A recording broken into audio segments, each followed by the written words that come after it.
Good morning, this is Pastor Lyn with Goodland United Methodist Church. As we continue the story of our Roman wife who adopted a slave child as her own. Our lessons were a new experience and he came to learning eagerly.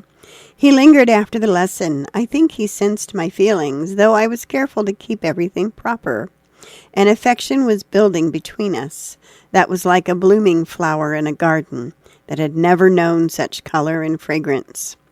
The sickness made keeping the boundaries more difficult. He ran and climbed and wrestled no more. There were no more lessons. I would visit him in his room where the slaves were kept.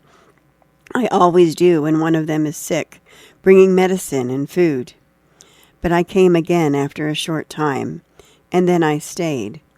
My pretense was useless. Everything in me reached for him, to comfort and heal. But I was helpless.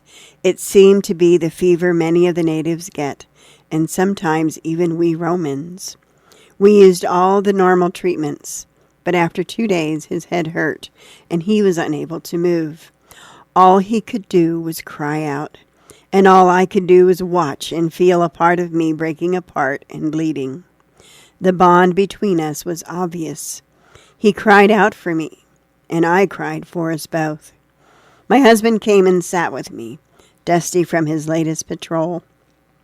I tried to maintain my composure, to be the good wife, to comport myself with dignity, but I cried before him.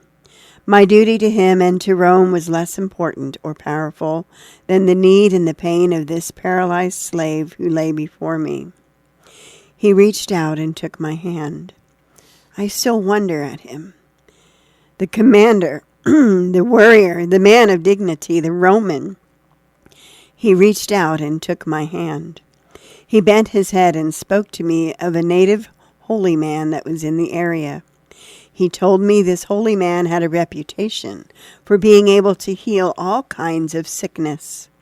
He told me he would go and request his aid.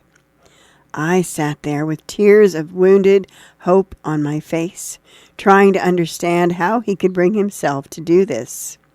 He owed no man. He stood tall and independent among his peers and far above the natives. For him to go and ask, to open his need to a Jew, that in itself was a miracle. It became part of the chaos that tore around me in that room of sickness and loss. He squeezed my hand and left. I could hear this clamoring of his armor as he walked out the room. Each moment was another burden to carry. Each whimper was a desperate grip on life, tenuous and painful, but life nonetheless. I didn't want him in pain, but to let him go, to release him from life was too much for me. Not yet. Could my husband get help? Come back tomorrow to find out. This is Pastor Lyn. Have a good and godly week.